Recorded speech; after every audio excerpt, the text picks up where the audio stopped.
Here's your news for August 14th, 2020, and your headlines for today include 3 big names released by AEW, shocking original plans for the cage revealed by Erick Rowan, WWE gives a major health update about Keith Lee, and upsetting news for fans, WWE planning for a major change for Summerslam title match, Nikki drops a new video and explains her actions, a new video of Lars Sullivan resurfaces, WWE possibly snags big Orlando venue for SummerSlam and future television content, MJF's cameo on WWE NXT was referenced on AEW Dynamite and more.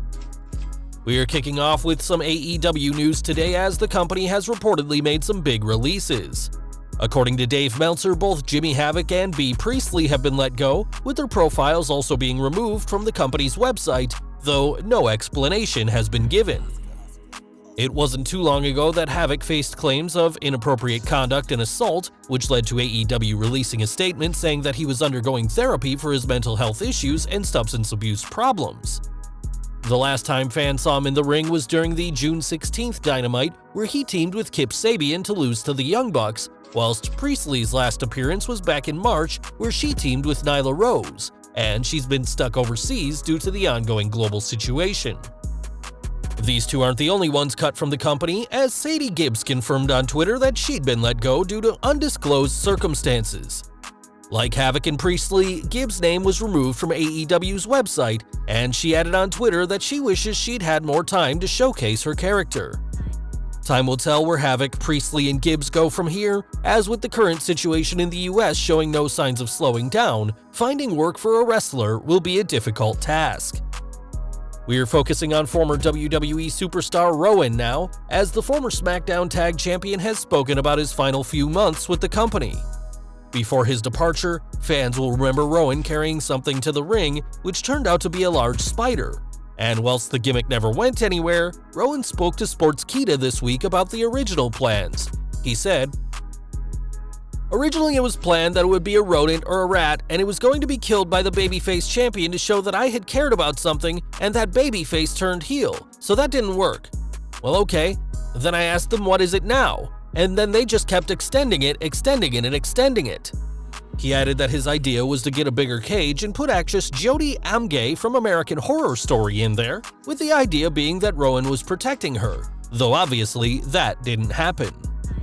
Instead, fans waited for months to see a big, albeit fake-looking spider in Rowan's cage, and after a disappointing reveal that didn't go down well with fans, the former tag champion was released this past April.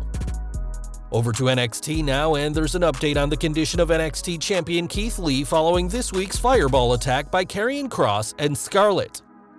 After the show, Lee's girlfriend and fellow superstar Mia Yim confirmed that he'd been taken to a nearby medical facility, and now WWE has shared an update, saying that he's left the ER but is still experiencing some blurred vision. Their report added that the NXT champion is still expected to defend his title against Kross at TakeOver 30, though they'll continue to monitor his condition. Kross has had his eyes on the NXT championship ever since Lee won the gold from Adam Cole, and with this latest attack and Scarlett by his side, it may be a matter of days before a new champion is crowned. Fans will be able to watch TakeOver 30 next Saturday on the WWE Network, and that's not the only big thing coming to the streaming service. After months of speculation, it's been confirmed that independent wrestling shows will be coming to the streaming service, with Evolve, XWX, Progress, and Insane Championship Wrestling all coming soon. Sports Illustrated were the first to report that the company had purchased the tape libraries of these promotions, which was later confirmed by WWE themselves. This new content will start airing on the network tomorrow, and will include best-of specials for NXT champion Keith Lee and WWE champion Drew McIntyre. Despite rumors that indie content would only be available for fans paying a higher amount, this content will now be for the standard price of $9.99 a month, as the company has reportedly scrapped plans for a tiered network. We're not sure if this new content will lead to a rise in subscriptions of the WWE Network, but now fans that are subscribed will be getting more bang for their buck.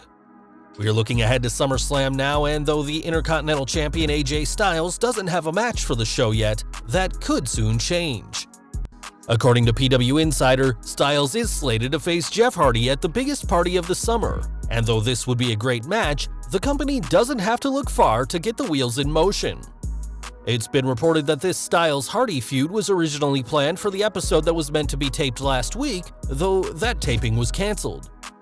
Despite rumors that Matt Riddle would be challenging for the gold, it seems the King of Bros will keep feuding with King Corbin.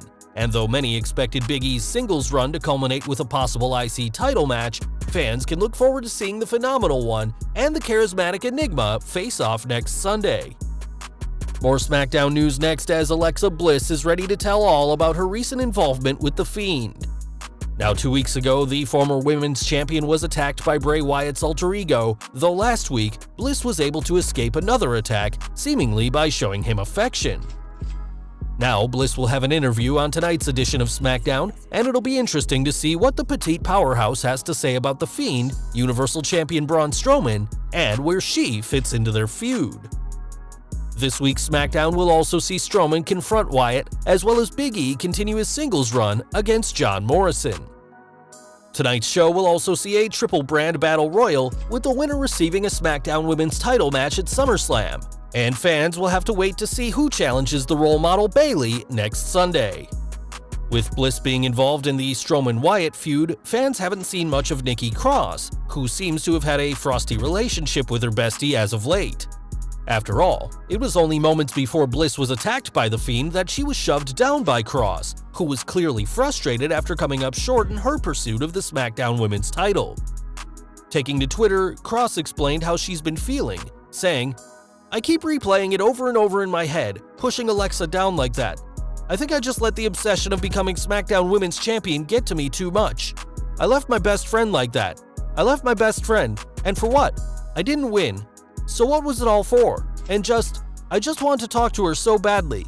I just want to tell her I'm sorry I did this, and this is all on me, all of it. I left my best friend alone and vulnerable." There's a lot of ways this storyline could go from here, as it's possible that Cross will also be a part of the Fiend Strowman Bliss angle, and this is all building to what should be an interesting Universal title match at SummerSlam. One person fans won't see at SummerSlam is Lars Sullivan, who resurfaced this week after a lengthy hiatus from WWE's radar. Once thought of as Vince McMahon's next top monster, an anxiety attack derailed his debut earlier this year, and cost him a feud with John Cena leading into WrestleMania. After debuting, past comments from Sullivan, containing racist, sexist, and homophobic messages, were made public. And following a knee injury and his past in the adult film industry also being made public, Sullivan was no longer being discussed backstage. Now though, the Freak has re-emerged on social media as he took to Instagram to post some videos of his training, including lifting 600 pounds. Whilst any plans for Sullivan to be a top monster may be gone, the Freak is still in great shape, and we'll have to see what WWE does with him when he's able to return. Now, it's no secret that WWE is itching to get out of their Performance Center, and now it looks like that may have happened.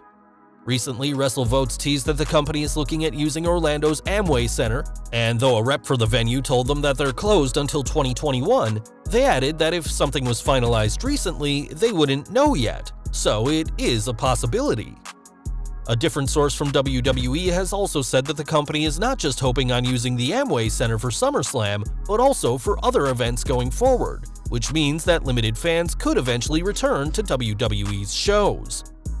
With a capacity of 18,846, even having the arena being a quarter full would mean over 4,500 fans would be there, far more than what WWE has at the moment at the Performance Center. Like everything right now, though, any plans to host SummerSlam or other events outside the Performance Center could change, though superstars are reportedly very happy with this news, as WrestleVotes reported, "Strong sense of enthusiasm at the Performance Center today. All TVs after this coming Monday's Raw will indeed be live and from the Amway Center in Orlando. Some normalcy on the horizon."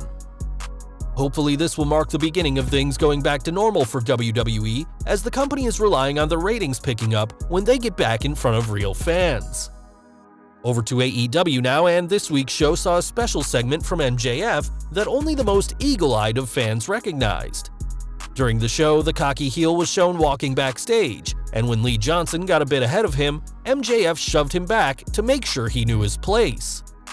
Online, fans pointed out that this was in fact a reference to MJF's brief appearance at NXT TakeOver Brooklyn 2 in 2016, when he played a security guard that walked ahead of then NXT champion Samoa Joe, leading Joe to shove MJF back, just like he'd do to Johnson years later.